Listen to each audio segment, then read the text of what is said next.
예수께서 안식일에 회당에 들어가셨습니다.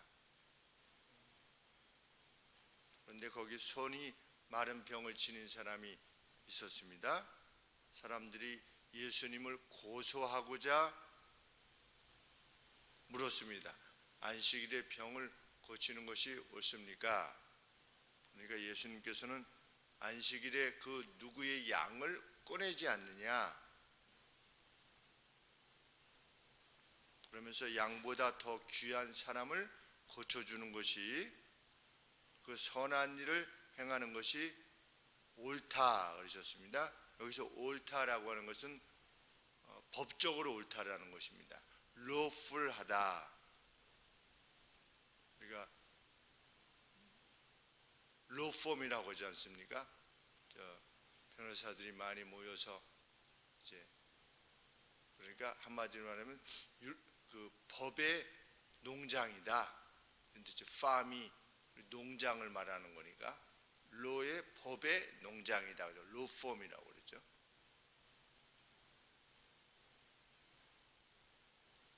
맞는지 정확하게 모르겠습니다. firm이 FIRM인지 FARM인지 다시 한번 확인해 보긴 할 텐데,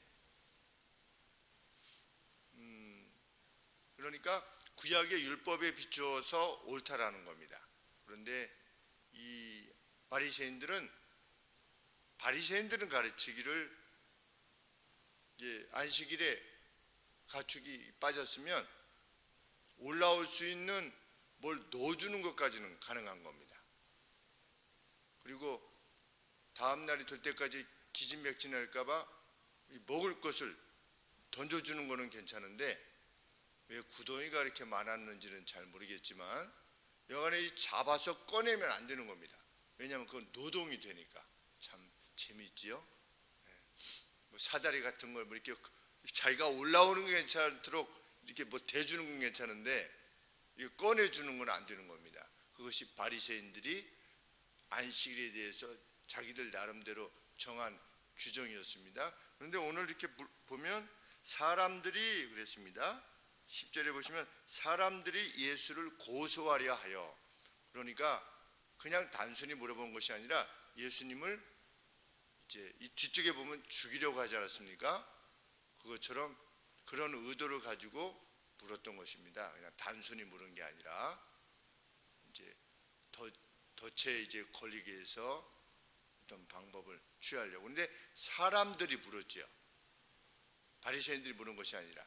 예수님께서 뭐라고 답변하시냐면, 그냥 보통 사람들은 어떻게 한 것입니까? 그 당시에 특별히 갈릴리 사람들은, 그 이방 지역과 혼재해서 있는 그 제일 위에 이 호수, 제일 위에 호수 쪽 사람들은 이방인들도 좀 섞여 있고 이런 가운데, 그래서 예수님께서 답변하시는 것입니다. 너희들 안식일에 너희들 꺼내지 않느냐. 그러니까 바리새인들은 안 된다고 그랬는데 이 사람들은 꺼냈나 봅니다. 그러니까 예수님께서 양도 꺼냈는데 사람을 고치는 것이 선하지 아니하냐 이러면서 고쳐주셨습니다. 그랬더니 그것이 특별히 바리새인들이나 이런 사람들에게 미움의 이유가 되었던 것입니다. 왜냐하면 예수님이 자신들의 권위나 권세를 거부하는, 그래서 자신들이 기존에 취하여왔던 모든 기득권들, 이런 것들을 빼앗아가는 존재라고 이렇게 여겼기 때문입니다. 그런데 예수님이 그러면 손 마른 사람을 일부러 고치셨지요. 언제 고치면 되는데, 이 바리새인들 입장에서 보면 그 다음 날 고쳐도 되는 겁니다. 그런데 굳이 고치신 겁니다. 예수님이. 또 15절에 보시면 사람이 많이 쫓는데 예수님께서 저희 병을 다 고치시고, 안식일 날 계속 고치신 겁니다.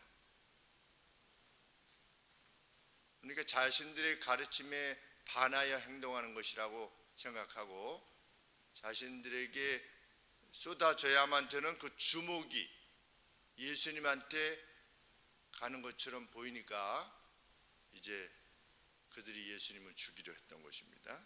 그런데 참 역설적으로 예수님은 특별히 손 마른 자에 관계되어져서 그 어떤 일도 하시지 않았지요. 뭐 손을 얹으셨다든지 그렇게 하시지도 않고 그냥 네 손을 내밀어라 말을 하셨을 뿐입니다. 그런데도 안식일을 범했다고 해서 죽이려고 하는 겁니다. 죄에 한번 사로잡히면 사람이 그렇게 됩니다. 그리고 안식일에 일하는 것도 죄라고 여겼는데 이 사람들은 안식일날 예수님을 죽이려고 작정하는 겁니다. 하나님의 날이라고 해서 안식일이라고 해서 그 어떤 일도 못하게 해놓고서 자기들은 안식일에 사람을 죽이려 하는 것이죠. 이 죄에 한번 사로잡히면 그게 무섭습니다. 사람들이. 참 우리가 시험에 들지 않게 해주시기를, 다만 악에서 구해 주시기를, 온리 다만, 그래서 제가 다만하게서가 아니라 무슨 다만의기 같잖아요. 그래서 주기도문 할 때 정말 외울 때도 다만 악에서 구하여 주시옵소서 이렇게 해야지 다만악에서 구하여 주시옵소서. 보통 그렇게 주기도문을 해요. 다만 악에서 구하여 주시옵소서. 만약에 다만 악에서 이렇게 나가게 되면 주문이 되는 겁니다. 저는 거룩한 공예와 성도의 교통을 믿사오며 그랬을 때 거룩한 공예 커뮤니티와 성도의 교통을 믿사오며 이렇게 처음에 생각을 했습니다. 그런데 잘 보니까 거룩한 공예를 믿는 것이고 우리의 커뮤니티가 홀리 커뮤니언이다. 그러니까 우리의 교회가 거룩한 공예임을 믿사오며 이런 의미거든요. 그 다음에 성도의 교통도 믿는다. 성도의 코이노니아도 믿는다 이러는데 그냥 하나로 가지요. 보통 거룩한 공예와 성도의 교통을 믿사오며 이렇게 그냥 갑니다. 거룩한 공예와 성도의 교통을 믿사오며 이렇게 나가야 되는데 그렇습니다. 우리가 다만 악에서 구하시옵소서. 제가 얼마 전에 설교 말씀드렸지만 이 주 기도문을 왜 주셨다? 악을 행한 그 누구에 대해서 너희들은 이렇게 하라. 너희는 이렇게 기도해라. 하나님 앞에 쭉 기도하는 것이죠. 무엇하도록? 형제를 용서할 수 있도록. 시험에 들지 말게 하옵시며 무엇과 관계되어진 것이다? 형제에 대한 용서와 사랑이 관계되어진 시험에 들지 말게 하시옵소서. 다만 악에서 구하시옵소서. 일용할 양식은 무엇이냐? 형제를 용서하고 받아들일 수 있는, 왜? 우리 인간은 약하니까 어떤 상황이 닥칠 때 하나님께서 매일 공급해 주시는 스피리추얼 푸드, 영적인 양식이 공급되지 않으면 그 누구도 누구를 사랑할 수도 없는 그러한 존재입니다. 그러니 하나님 일용할 양식을, 데일리 푸드를 주시옵소서. 매일의 양식을 주시옵소서. 이렇게 너희는 기도하라. 이렇게 한 것처럼 참 우리는 악에서 참 자기의 격정 이런 것들로부터 참 벗어날 수 있도록 하나님 힘을 주시옵소서. 이 바리새인들도 예수님을 죽이려고 한 것입니다. 예수님이 사람을 성하게 하셨는데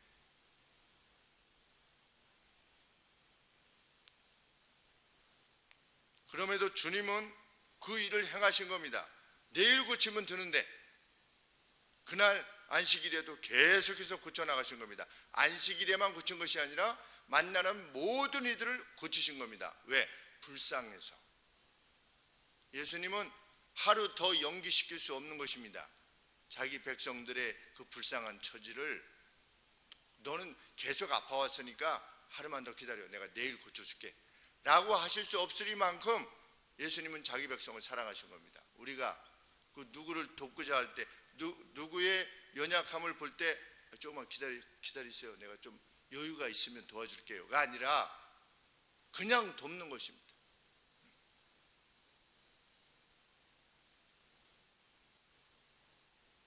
그런데 예수님께서 그를 고치신 이유가 예수님이 옳다라고 하는 것을 증명하시기 위해서가 아니라고 하는 것을 우리는 그 뒤에 예수님의 말씀을 통해서 알게 됩니다. 제자들에게 무엇이라고 경고하십니까? 나를 드러내지 말라, 이렇게 경고하십니다. 자, 봤지? 예수님은 이렇게 하시지 않은 겁니다. 예수님의 목적 자체는 뭐냐? 낚이는 것이 목적입니다. 고치는 것이 목적인 거죠. 낫게 하시는 것이 그게 목적입니다. 화려하게 자, 나는 이런 존재야 라고 하시지 않았습니다. 그냥 고치신 겁니다. 왜? 불쌍히 여기시기 위해서. 예수님의 사역은 어떤 것이었다? 19절 말씀에 그가 다투지도 아니하실 것이다. 그러니까 말싸움을 하시지 않을 것이다. 오실 그분은 또 들려지도, 그분은 소리쳐 외치지도 않을 것이다. 내 말을 들을지어다, 뭐 이렇게 거리에서 유세하는 그러한 분처럼 행하지 아니할 것이고, 아무도 길에서 그 소리를 듣지 못할 것이다. 주님은 이것이 옳다라고 하는 것을 알리시기 위해서 다투시지도 아니하고 크게 소리치시지도 않으셨다. 예수님은 단지 상한 갈대와 꺼져가는 심지, 꺼져가는 심지는 무엇을 말하는 것이냐면 아무런 쓸모없는 것을 말하는 겁니다. 상한 갈대도 별로 쓸모가 없는데 이미 꺾였어요. 이런 우리 가끔 이게 갈대 하면, 갈대가 꺾이면 무슨 가치가 있습니까? 상한 갈대 이미 꺾였어요. 상한 갈대도 꺼져가는 심지도 그냥 끄시지 아니하는, 참 그러한 쓸모없는 이들이라 여겨지는 이들의 구주가 되셔서 그들을 건져내시는 일에만 전념하신 겁니다.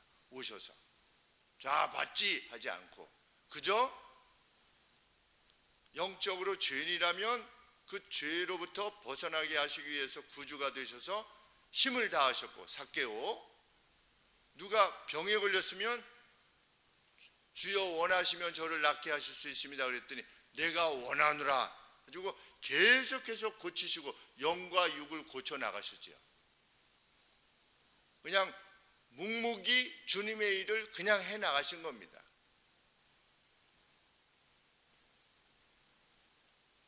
예수님의 그러한 모습은 제자들에게까지도 참 유약한 것으로 보였을 정도로, 마지막 잡혀가실 때에 예수님이 잡혀가신다고 그러니까 베드로가 그렇게 못합니다 그러지 않았습니까? 그래서 예수님이 사탄아 내 뒤로 물러가라 이렇게 말씀하셨죠. 예수님의 사역은 그것이었습니다. 세상적으로 보기에는 정말 유약한 것이었습니다. 능력은 지니고 있는데 능력을 행사하지 않은 겁니다. 자신을 위해서 능력을 행사하지 않은 것입니다. 자기의 무리를 위해서 능력을 행사하지 않았죠. 그런데 주님은 그 방식으로 승리하셨다. 우리 기독교인의 승리는 어디서부터 오느냐? 기독교가 뭘 막 해가지고 무슨 누구 지키기 운동 이런 거는 기독교가 하는 것이 아닌 것이죠. 하나님의 능력은 우리가 얼마나 옳으냐를 세상에 소리침으로 이루어지는 것이 결코 아닙니다. 지금도 전에 그 유시민 씨가 언급했듯이 우리나라의 그 복지 쪽을 한 70% 이상을 교회가 책임지고 있다. 자기가 보건부 복지부 장관이 되어 보니까, 그래서 실상을 보니까 기독교가 이미 다 그 복지를 책임지고 있다는 겁니다. 근데 그것을 자기 자신이 파악하기 전까지는 목사는 성도를 막 이렇게 후려쳐가지고서 돈이나 뜯어내는 사람이라고 그 사람이 직접 말했었었는데, 사기꾼이라고 말했었었는데 실제로 해보니까 이게 이렇게 됐다라고 해가지고 자기가 잘못 알았다라고 발언을 했습니다. 그 발언을 한 것만 해도 사실 대단한 일이라 이렇게 생각이 듭니다. 요즘 같으면 그렇게 안 하죠. 그것이 기독교의 방법이다. 선을 행하되 주님의 말씀대로 은밀히 행하는 것입니다. 누가 보시느냐? 우리 주님이 보신다. 주님도 그 방법으로 승리하셨다. 그냥 불쌍한 사람이 있으면 우리가 불쌍한 사람을 도와줬습니다, 이렇게 교회가 안 해도 된다는 겁니다. 우리 교회는 누구를 돕습니다? 이거 없잖아요. 저희 교회 우리는 뭐 이 작은 교회이지만 1년에 한 2,500만 원 이상을 어디로 내보냅니다, 이렇게 하시지 않지 않습니까? 왜? 주님의 방식이 그것이기 때문에 우리가 성도님들이 각각이 어떤 선한 일을 행하 나가시면서도 그것을 뭐 목사님 제가 누굴 이번에 도왔는데 뭐 이렇게 하지 않지 않습니까? 그런데 옆에서 이렇게 해서 들려오지요. 다른 분들을 통해서. 그때 제 기쁨이 참 큽니다. 목사로서의 기쁨이 참 크죠. 아, 주님이 원하시는 뜻대로 행하시는구나. 내가 이만큼 도와주는데 저 사람이 어떻게 나를 상대하나 한번 지켜보자. 그렇게 하지 않고 그냥 도울 수 있음에 기뻐하고 감사하는 그러한 것이 승리를 이룰 것입니다. 그 가정에 하나님이 복됨을 허락하실 것이고 그 교회에 하나님이 그 교회 전체의 성도들에게 복을 주시는 이적적인 역사를 행하시리라 믿습니다. 참 계속해서 우리가 그 일들을 감당해 나가는 귀한 하나님의 백성들로 살아가게 되기를 소원합니다. 기도하겠습니다.